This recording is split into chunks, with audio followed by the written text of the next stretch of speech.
તમારે નવા ચોપડામાં ઉતારજો એટલે ગમે ત્યારે તમારે અહીંયા ક્લાસ પતી જાય અને પછી બી ક્યાંક અડચણ પડે તો આ રીતનું તમારે જે લખેલું હોય એ પ્રમાણે કટિંગ ને બધું કરશો તો તમને ફાવશે. આજે કોઈ આવ્યા છે? કોઈ ગુસ્સે થઈ ગયા હતા તે દિવસે? ઊભા બી નતા રહ્યા ને. મેં બી એમને બોલાયા. કોઈ ક્યાં જાઓ છો? તો મને કે હું જઉં છું હમણાં, તમે મને ના રોકશો એમ.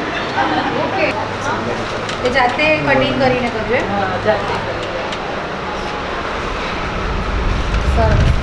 હવે વ્યવસ્થિત શીખી જાઓ જેથી કરીને મશીન લઈ શકો અને પોતે કામ કરી શકો. બરાબર?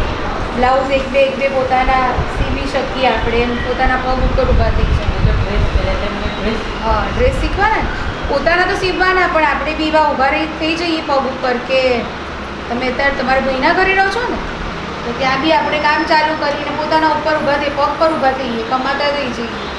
સમજ્યા? રોજના 2 બ્લાઉઝ કે 2 ડ્રેસ સીવે તો એ આરામથી 500-1000 રૂપિયા કમાઈ શકો. તમારા આગળથી જેટલા લોકો ભણેલા છે ને એ બધા જ લોકો પોતાના પગ પર ઊભા થયા છે. ઓછામાં ઓછા દિવસના 2 બ્લાઉઝ તો સીવતા જ હોય. એક બ્લાઉઝની કિંમત ઓછામાં ઓછી 300 રૂપિયા હોય, 2 બ્લાઉઝ એટલે 600 રૂપિયા તમે રોજના પાડી શકો છો. એટલે ખાલી નિઃશુલ્ક ક્લાસીસ છે અને ક્લાસીસ કરવા આવીએ છીએ એવું નહીં. જે બી તમારા ટીચર તમને શીખવાડે છે ને એ મગજમાં ઉતારો. બરાબર? અહીંયા શીખ્યા ઘરે જઈને ભૂલી જઈએ છીએ એવું ના કરો. અમારે તમારા મેડમે કીધું કે તમને પેલું 2 દિવસથી શીખવાડે છે, અહીંયા શીખવાડે નો ડાઉટ. તમે શીખો, તમે 4 વાર નહીં, હું તો કહું 400 વાર પૂછો તમારા ટીચરને, પણ શીખ્યા પૂછ્યા પછી પણ ઘરે જઈને એની પ્રેક્ટિસ કરો અને મગજમાં રાખો.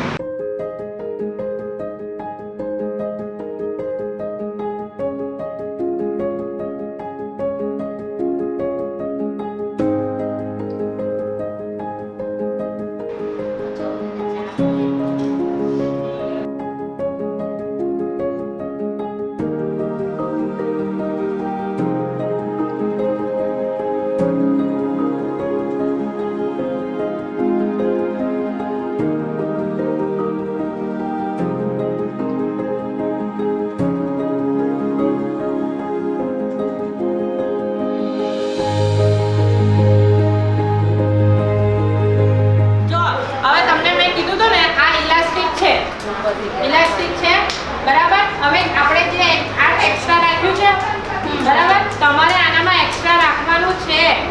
આના માપથી નહીં લેવાનો, આનાથી 4 આંગળી વધારે, આટલો માપ વધારે રાખવાનો. સમજણ પડે છે કે નહીં? તમે જેટલાને બધાને ઊંધો કરીને મૂકવાનો. આમ કર્યું પછી આમ મૂકવાનું, બરાબર?